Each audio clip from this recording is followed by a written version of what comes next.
Yes! So, Chelsea 2, Man City 1. I'm Mason the Brock Henderson. I'm here to talk about it. So, first of all, let's just get right into it. Let's talk about the lineup. Not a bad lineup, in my opinion. I mean, looking at, you got Victor Moses still out injured. I don't mind seeing Zuma getting in there. However, I still am a bit concerned that Cahill, even after his two mistakes, Cahill and Alonso, the two mistakes that they had in the last game, not the only ones that made the mistakes, but I mean, it's been happening over the past several games. They've been the main two that have been the concern in our back line.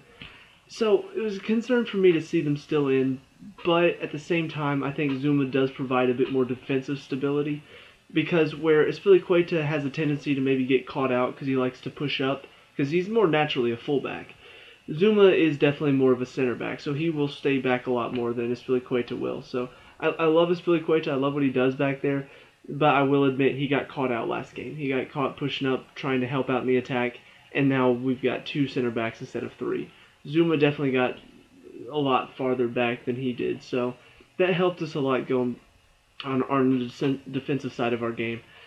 The rest of it, I like it. I like the fact that Fabregas got to play. I would have preferred to see William play over Pedro just because I think he did a bit more in the last game than Pedro did.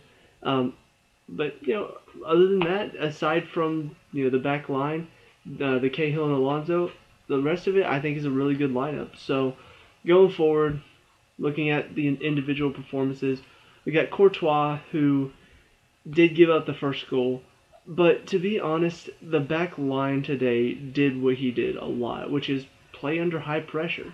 And it's one thing to keep possession. I do not mind keeping possession, especially around the back. You make their team have to work to try to win the ball back. That's great. I love doing that. But when they're throwing three guys forward, and those three guys are Aguero, Sane, and De Bruyne, who are all really fast and good at pressuring, that's not the time to play around in the back. And we kept doing that. And so many times it felt like one little slip, one bad pass, and they're in.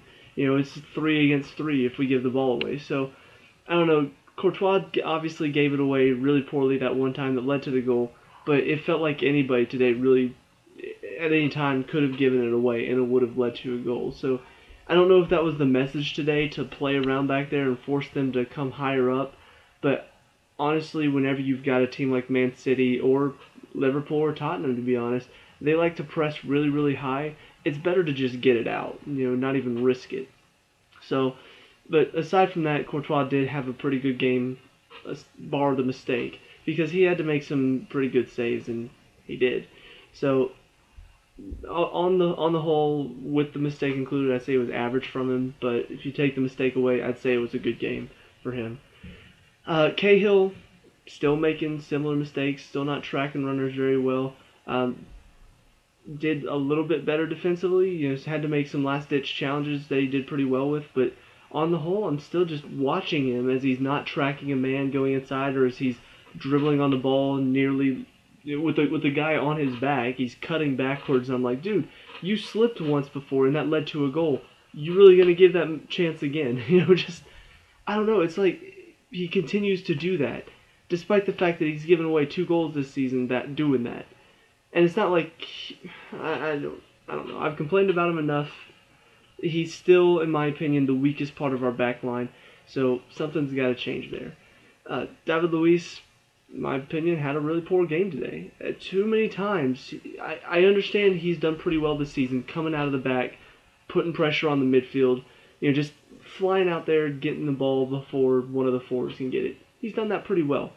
Against teams like Man City and against teams like Tottenham, against teams like Liverpool, you cannot do that. He got turned so many times today where he comes flying out and David Silva's like, oh, thank you for that, and just turns him.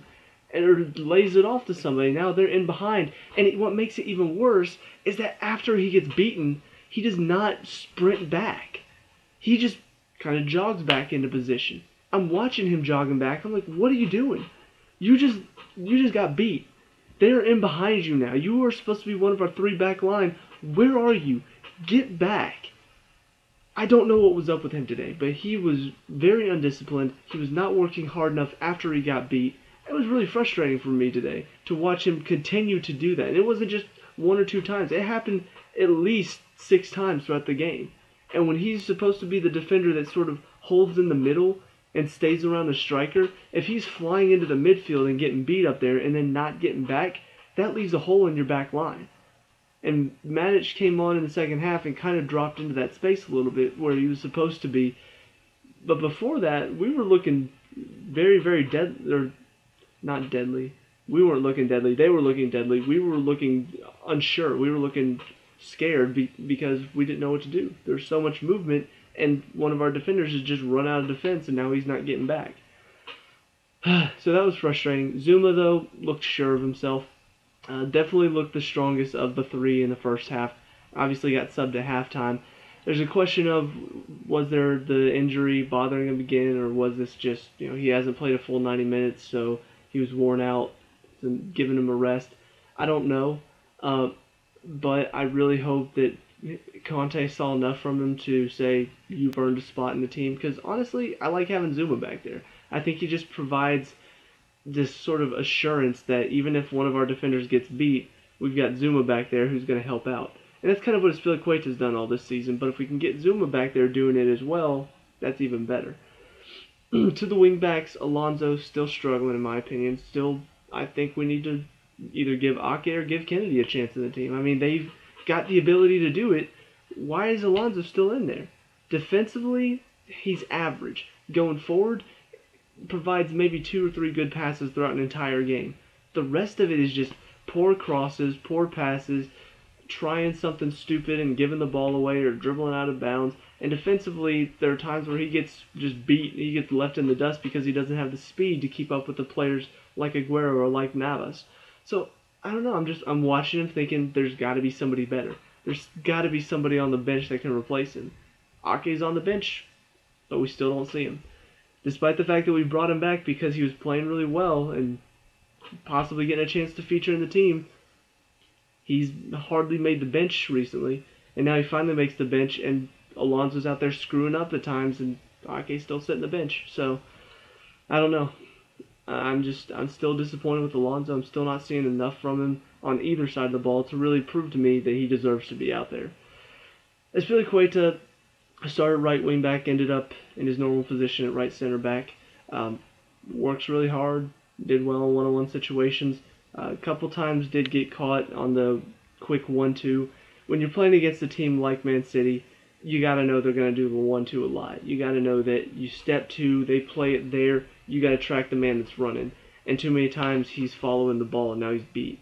So, too many times. When I say that, I mean it happened more than once. And for me, that's too many times. Obviously, throughout most of the game, he did well. Defensively, he did well. Going forward, he did pretty well. He provided an outlet that I think when you get Pedro out there, sometimes he provides the outlet, but most of the time he's just running forward. And so he's not really dropping back into the space. Azpilicueta checks back into that space to provide an outlet out wide. So he does that very well and just getting up and down the line.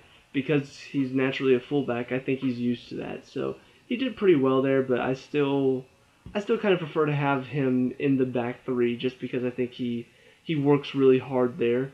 And if you put him at the wing back, I'm worried that he's not going to get inside enough to help out defensively, which is where we really need him. So, but for what he did in the first half at the wing back, thought he did okay. When he came in the center in the second half, provided a little bit, actually, to be honest, things stayed about the same, aside from Pedro now a little bit scarily on the right side. But as far as our back three was concerned, nothing really changed whenever Azpilicueta took over for Zuma. So it kind of shows you that they both provide a bit more stability in the back three, which is very nice to see. Into the midfield, we had Fabregas and Conte. Both of them played pretty well. Conte pretty much did what he normally does, just a lot of pressure, constant pressure as well, which hurries their passes. And, for a team like Man City, that type of player isn't going to bother them too much. Compared to a team like, Bournemouth or, it's one of the lower teams in the league.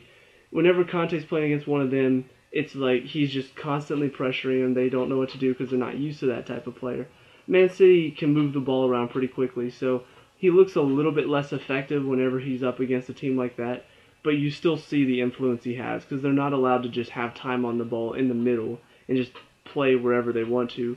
Whereas some other teams, like Man U and Arsenal, honestly, their midfielders at times get caught not stepping out quick enough, and so players like David Silva would have enough time to find a nice ball in behind or something along those lines. And so having a player like Conte in there disrupts that. He's not allowed to have an easy, quick ball in. He's got to actually play quick and move it around and keep it on the ground for the most part because they don't have time to set up.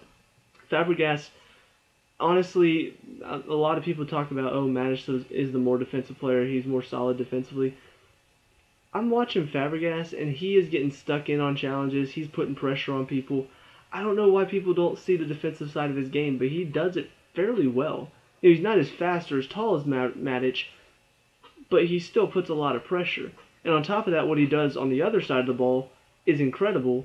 So I honestly just think, Matic, he's average at best this season. He hasn't really reached the same heights that he has in the past. And so watching Fabregas play, what he does on the opposite side of the ball going forward far outweighs what Matic does. And on top of that, he's still providing some defensive work. I don't know why he doesn't play every game. Obviously, he's not really the most fit or quick player, so he's probably not going to last the full 90 minutes. But I still appreciate the work that he does in the midfield. So, I don't know. I just don't think people give him enough credit for that. Going up into the front three, we got Hazard, Diego, and Pedro. Pedro, when he's up there in the front three, looks pretty good. When he's at the right wing back, looks awful. So I don't know why we continue to try him there. I think Willian would be a much better option at the right wing back than Pedro would. And yet whenever Willian comes on, he's the more attacking player and Pedro isn't. And I think the only reason for that is because Conte sees how hard Pedro works to win the ball back, which is great. But Willian can do that too, and not give away the ball on every single pass when he's in that position. Because I'm watching the first 5 or 6 passes that Pedro makes in right wing back are giveaways.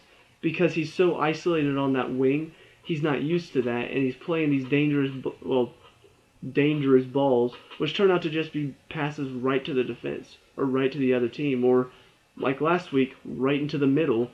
So I think Willian would be much more accustomed because he's much more of a winger than Pedro is. Pedro is more of that in behind the striker player, and we've seen that.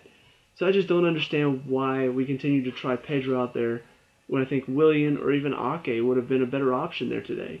So I don't know. He does work well to win the ball back, but that's about it. That's all he really gives you there. Everything else on the other side of the ball is scary and puts you under pressure, and now he's giving the ball away in dangerous positions. Or if we're under constant pressure, you want somebody who's going to hold on to the ball and keep it for us and keep possession. And most of the time he's giving it right back to them, so now they're back in our face again. So I don't know. I appreciate what he does up top. He did pretty well today. Got us a penalty. Works well up there. But when you put him out on the right wing back, he's not that type of player. He's not good in that position. So Hazard, easily our best player today. I mean, I don't know if there's any doubt that he was going to be considered man of the match, but he was definitely man of the match. Second half definitely dropped off a little bit, but I think more of that was the fact that we were playing a lot more defensively because they were at us a lot. But in the first half, I mean, when it's going end to end, he's the one that's on the ball for us most of the time, and he's creating the most for us.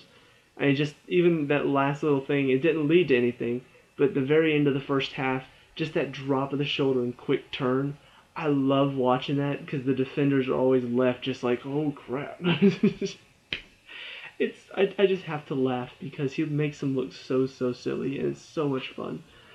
But anyway, obviously man of the match. A little bit scary that he almost missed the penalty, but managed to tuck it away nicely afterwards. And of course the first one, got a little bit lucky with the deflection, but still a nice hit in general. So he works so hard on the ball and off the ball that I'm so glad that he signed for a few more years because we're going to need him. He's very, very much our most creative and most deadly player on the field. Contrast that to our forward, who is our least deadly, and yeah. I just don't understand. I don't understand what's happened to Costa. I wish I knew. I wish I knew what was going on behind the scenes. I wish I knew what was going on in his brain. But watching him when we have the ball is like watching pretty much somebody just stuck a rock in the middle of the field. And that's it. Except the rock would actually do less to cause the other team to have the ball.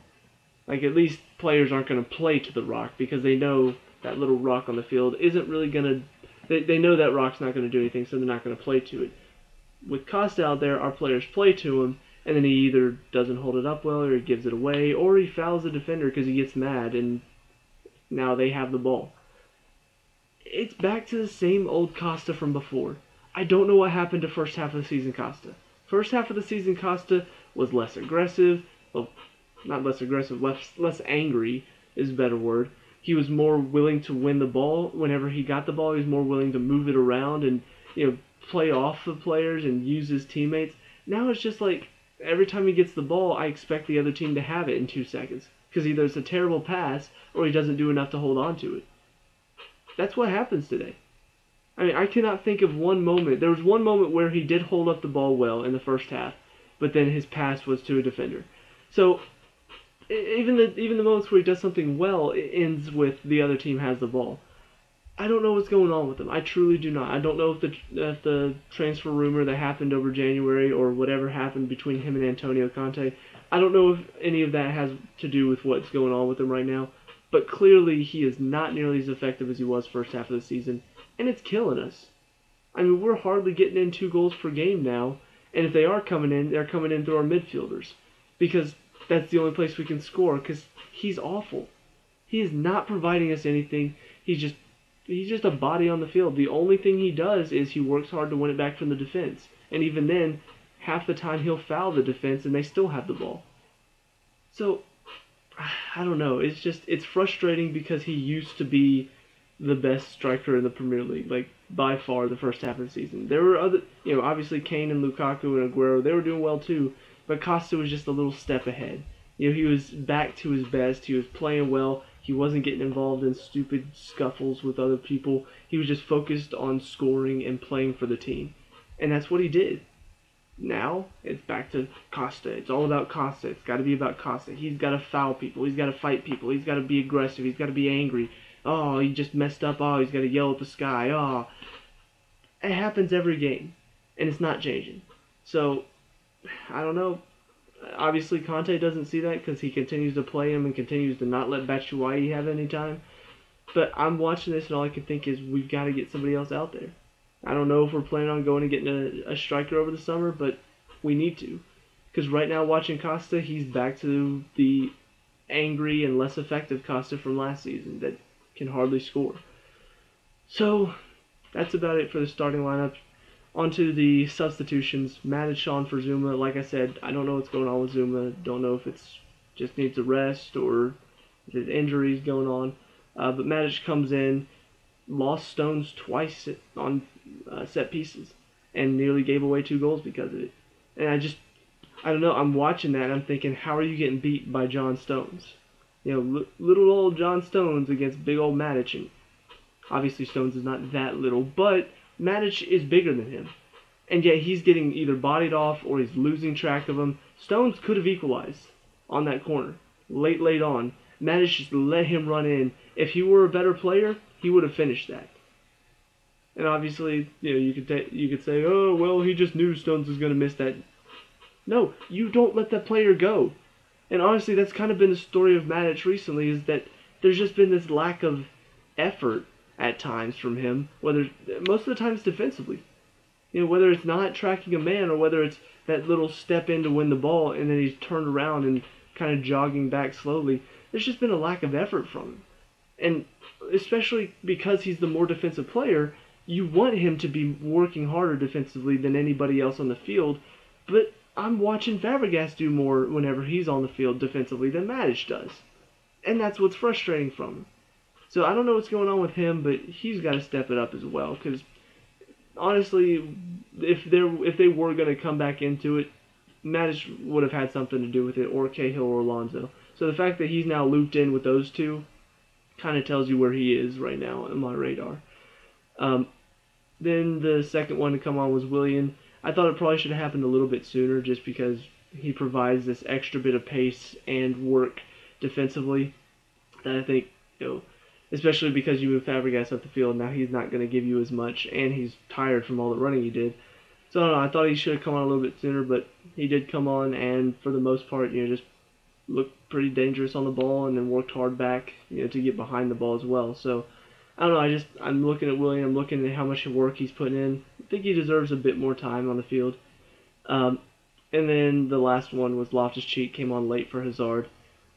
I'd prefer to see Chalobah. I don't know why he hasn't been getting time recently, but honestly, I thought first half of the season he looked really good. And so now not seeing him at all is very frustrating, and seeing Loftus-Cheek get time, who's not really shown much to really deserve to be on the field, unless he's working really hard in training or something. But I don't know, I'm wondering where Chalobah is, I'm wondering why he's not getting time. Loftus-Cheek is now, and Ake's still not getting time. I don't know. That one's a big question mark for me, but something may be going on behind the scenes that I don't know about. That would be the only reason I could think of. So, all in all, this was a good result. It was a good overall performance for the most part. There's just too many moments of stupidity or turning off or lacking focus. You look at the last game, 2 mistakes lead to 2 goals. 1 mistake leads to 1 goal in this one. We haven't kept a clean sheet now in, I think it's 9 games. So something's clearly going wrong there. And Conte's got to see that, and he's got to do something to change it. And as far as I'm concerned, as long as Cahill's out there, as long as Alonso's out there, we're going to keep giving up goals. We're going to keep struggling to keep clean sheets because those are problem players. They're the ones that are giving us issues in the back. They're the ones that are not tracking men or are making stupid decisions on the ball that are giving it right back to the other team. So that's my opinion. Let me know what yours is. Let me know down in the comment section below. Who's your man of the match? Who didn't perform well enough for you? Let me know. We can talk about and discuss all that good stuff. Leave a like and subscribe for future Chelsea reviews, and I'll see you at the next game. Peace out.